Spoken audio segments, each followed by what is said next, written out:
परमपिता परमात्मा की अपार कृपा से, बंदी छोड़ की अपार दया से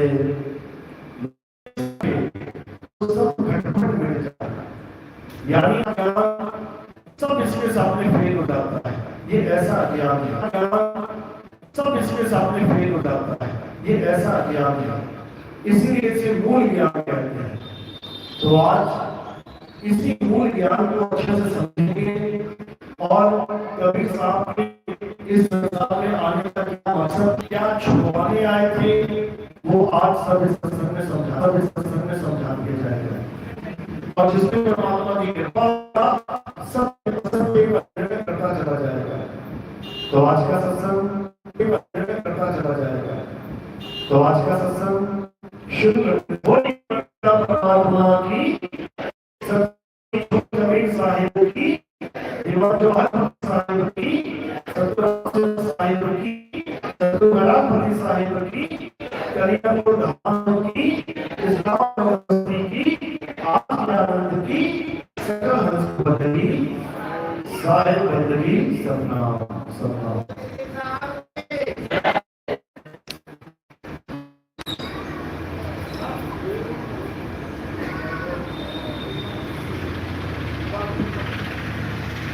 तो सबसे पहले ये जानना है कि आखिर हमारा इस संसार में जन्म हुआ और वो भी इंसान के रूप में, तो आखिर हमारा लक्ष्य क्या है? जन्म तो कुत्ता बिल्ली हाथी घोड़ा का भी हुआ है, जन्म तो नाना प्रकार के 84 लाख जीवों का भी हुआ है। उनके जीवन का मकसद और हमारे जीवन का मकसद क्या एक है? इस पे विचार करना पड़ेगा। आने का तरीका एक ही है, रहने का, खाने का, पीने का, लगभग हर तरीका एक ही है। धरती पे आए हैं, सांस सब ले रहे हैं, पानी सब पीते हैं, ठंड लगती है तो आग सबको चाहिए, लगभग जीवन एक जैसा ही है। लेकिन क्या हमारा लक्ष्य और इन 84 लाख जीवों का लक्ष्य एक है? ऐसा बिल्कुल नहीं है। 84 लाख योनियां ये भोग चुनियां हैं, ये सुख दुख भोगती हैं और आगे से आगे बढ़ती रहती हैं। एक जन्म के बाद दूसरा, दूसरे के बाद तीसरा, जैसे घड़ी की सुइयां होती हैं, पहले एक पे आती है, फिर 2 पे, फिर 3 पे, फिर 4 पे। ऐसे ही ये सूरत नाना प्रकार के शरीरों में भ्रमण करती हुई आगे से आगे बढ़ती रहती है। जो सबसे आखिरी जन्म है, जो 84 लाख के सबसे आखिरी डंडे के रूप में बताया गया है, जैसे एक सीढ़ी है और सीढ़ी के सबसे ऊपर का डंडा, उस डंडे को इंसान जाता है।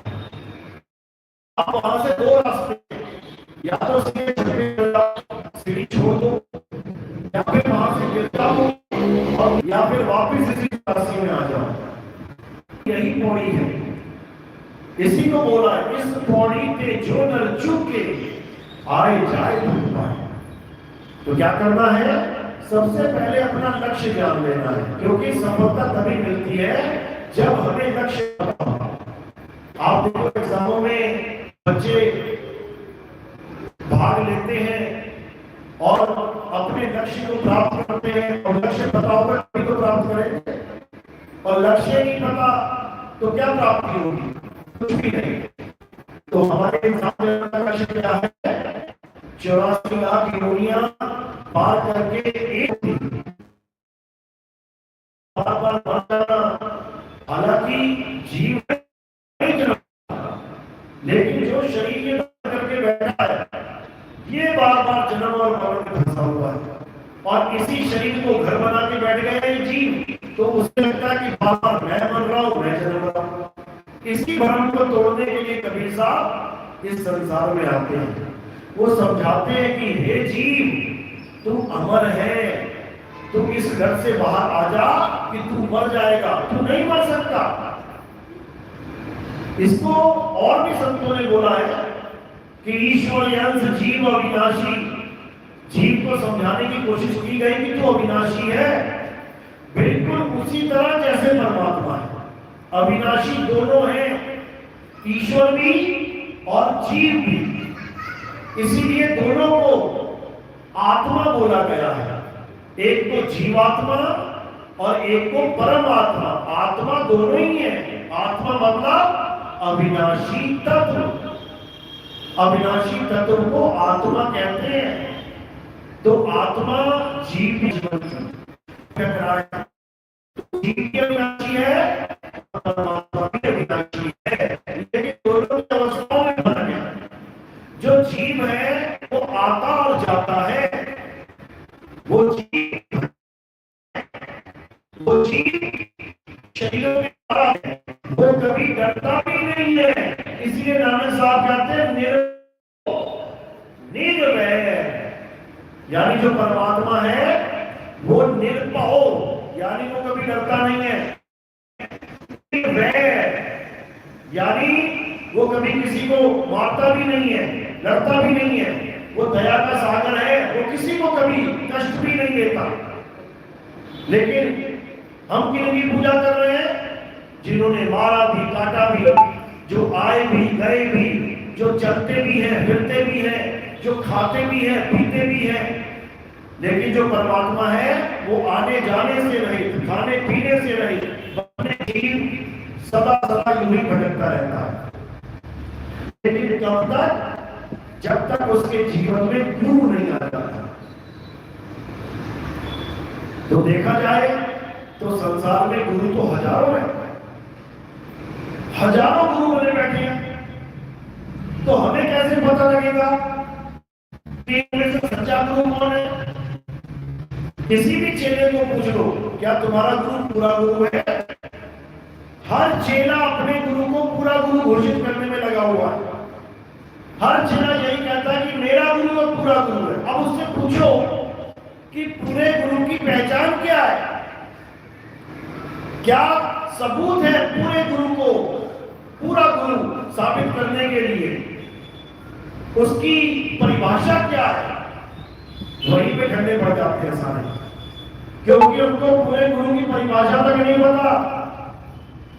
पीला पीतल भी होता है, पीला सोना भी होता है, दोनों का रंग पीला है, लेकिन दोनों में भेद है।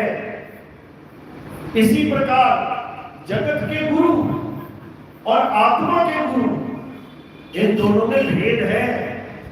इसी प्रकार मंत्र शब्द देने वाले गुरु और शब्द का भेद बताने वाले गुरु, एक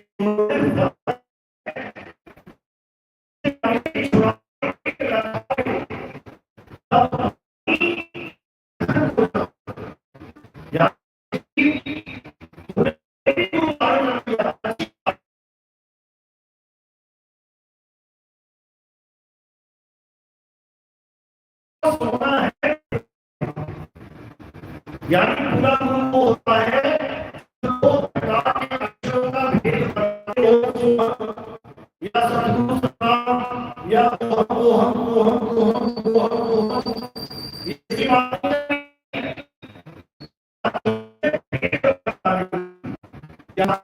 पहला अक्षर का भेद समझा दिया कि सारे अक्षर जीव नहीं,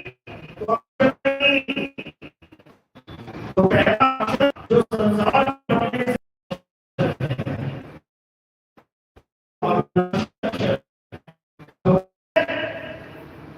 बावन अक्षर जीव आधारा, आदि अक्षर जीव्या से प्यारा, वाही को वो असत्य सिमरन है, वो झूठा सिमरन है, वो झूठा जाप है। और आदि अक्षर का सिमरन सत्य सिमरन यानी सच्चा नाम है, वो सच्चा ध्यान है। तो बावन अक्षर को छुड़वा दे और आदि नाम का प्रभाव करा दे। और कोई तीसरा चौथा नाम नहीं है, तीसरा चौथा पांचवा भेद नहीं है, बस दो ही अक्षर भेद है। इसी को समझ गए तो सारी कहानी समझ में आ जाएगी, और इसको नहीं समझा तो सारी उम्र आदि अक्षर जीव्या से न्यारा, वही को सत्य सिमरन कहिए, वही सच्चा सिमरन है। और सिमर सिमरन पुत्रों पार, इन्हीं दो अक्षरों का भेद समझ के हम पार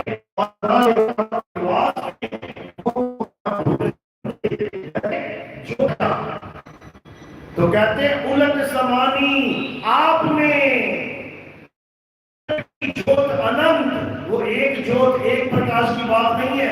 कहते हैं यहाँ पे अनंत अनंत प्रकाश यानी पूर्ण ज्ञान। ये दुनियावी प्रकाश नहीं है, ये पूर्ण ज्ञान को भी प्रकाश कहा जाता है। जैसे कहते हैं गुरु ग्रंथ साहब का प्रकाश हो रहा है। प्रकाश का मतलब ये नहीं कि गुरु ग्रंथ साहब खुल रहे तो वहां रोशनी रोशनी हो जाएगी। प्रकाश यानी ज्ञान प्रकाश। तो जब हमें पूर्ण ज्ञान हो जाएगा तो हम पूर्ण प्रकाशित हो जाएंगे। इसी को बोला है उलट समानी आप में प्रगति ज्योत अनंत और साहिब सेवक एक संग खेले सदा बसंत। फिर पतझड़ खत्म हो जाएगी और बसंत ऋतु चालू हो जाएगी, और ऐसी चालू होगी कि उसका कभी अंत ही नहीं होगा। सदा सदा के लिए हम एक हो जाएंगे। जो आज दो बने बैठे हैं, जो समुद्र की लहर समुद्र से जुड़ा होके समुद्र पे दौड़ रही है, वो अपने मूल में समा जाएगी। सुरत समाए शब्द में और वाको काल न खाए। ये आंख मरे अजपा मरे अनहर और यानी वो भी दोष से नहीं बच पाता। इसी को साइड में कबीर सुनो में सालो एक मिल जाने के बाद भी ये बोला है कबीर सुनो में सालो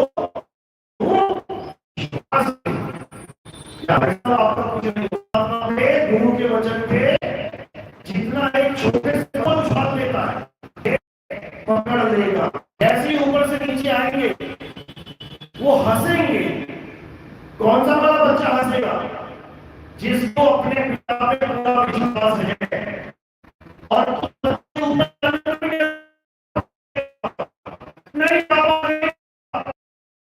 नहीं मेरे गुरुजी ने मंत्र दिए, मैं तो मंत्रों को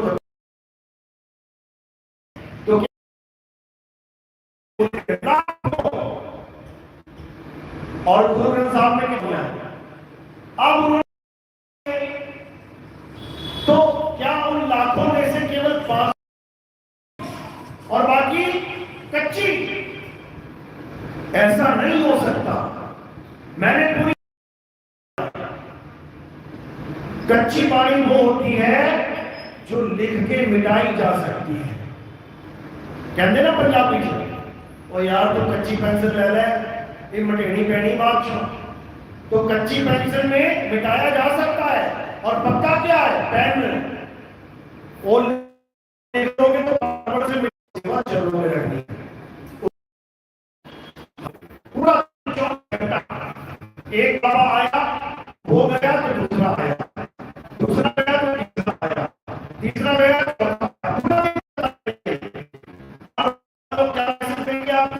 तो इस बात को सुनता बन जाती है अंदर। साथ ही साथ बताते हैं कि गुरुजी ये नाम जपाने वाले तो लाखों में चल रहे हैं, नाम बिल्कुल चल रहा है, लेकिन करवाया जाता है तब हम उसको चैनल से जोड़ देते हैं।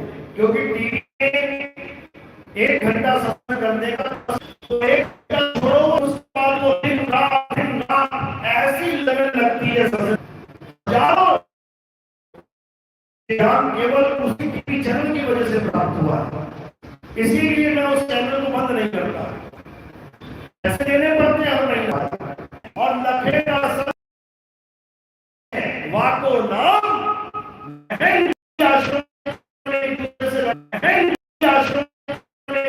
लड़ते हैं, झगड़ते हैं, एक दूसरे को जलते हैं, झगड़ते हैं, एक दूसरे को जहर खिलाते हैं, जहर खिलाते हैं।